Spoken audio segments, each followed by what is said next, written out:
Well, let's just talk about the dynamics of a crash for a vehicle. Everybody understands that if you're going faster, the faster you go, the more horrific the crash you're going to be in your vehicle. Now, let's put it to a bicycle. The same thing is in place. If I'm riding at 5 miles per hour and I crash into something or someone, it will be drastically different than if I'm going 25 to 30 miles per hour and I crash into somebody.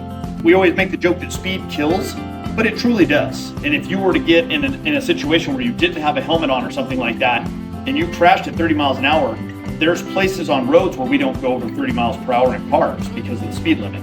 So you definitely want to keep that in order. The other thing you could be concerned of is how visible you are. If you're riding at night, does your bike come equipped with headlights and tail lights? And all those things are still required for these bikes the same way that they're on any bike. And like you, when we make you ride your bike, the best way to do it is I gotta wear this vest so everyone sees me. Put your vest on. You heard it here. The Anaheim Police Department endorses wearing construction vests while you're riding your bike. That's a big thing. At night, people take these bikes out, especially as the summer time goes on. And it's nice and warm outside, and people want to ride their bikes at night.